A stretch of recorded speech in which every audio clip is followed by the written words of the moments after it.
In King's Landing, young Tommen Baratheon is formally crowned king. His mother, Cersei Lannister, wastes no time meeting with Margaery Tyrell, who is already eyeing the queen consort position with the new king.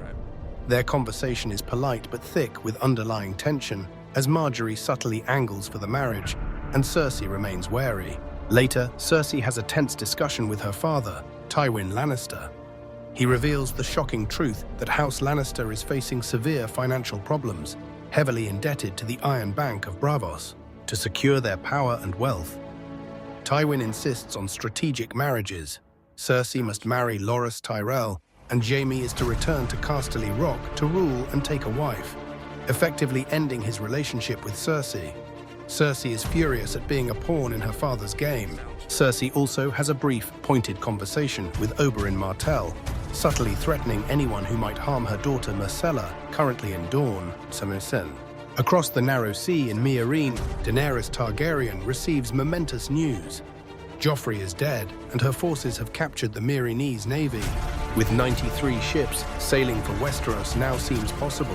However, she also learns devastating news.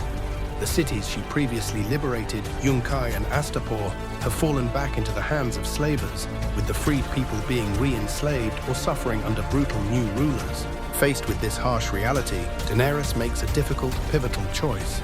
She will postpone her invasion of Westeros. Instead, she decides to remain in Slavers Bay to rule and establish stability, proving she can govern before attempting to conquer the Seven Kingdoms. Meanwhile, Littlefinger, having helped Sansa Stark escape King's Landing, brings her to the Eyrie, the ancestral home of House Arryn. Navigating the strategically impenetrable Bloody Gate, he introduces Sansa to her eccentric aunt, Lysa Arryn, and her sickly cousin, Robin Arryn. Lysa immediately reveals she knew who Sansa was all along, and intends to keep her presence secret from the Lannisters. Lysa is deeply infatuated with Littlefinger and insists they marry immediately.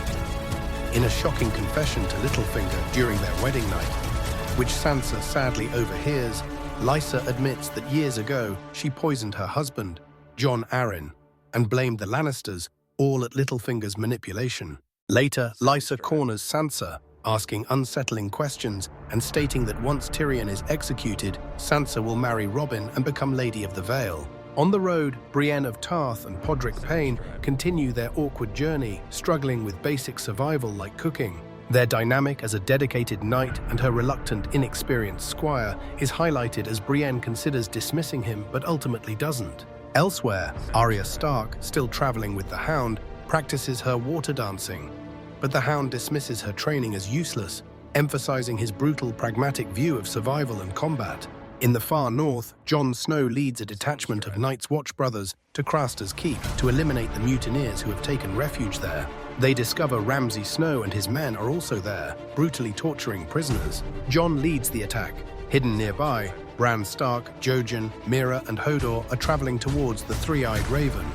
Bran wargs into Hodor to help prisoners escape the chaos at the keep, inadvertently aiding Jon's fight but remaining unseen by his brother. Jon confronts and kills the mutineer leader, Carl. With the mutineers defeated, Jon urges the freed wildlings to come to Castle Black for safety, but a wildling woman refuses, citing the Night's Watch's past abuses. As Jon and the Night's Watch leave, Craster's Keep is burned to the ground, witnessed by Jon, his direwolf ghost, and the wildlings.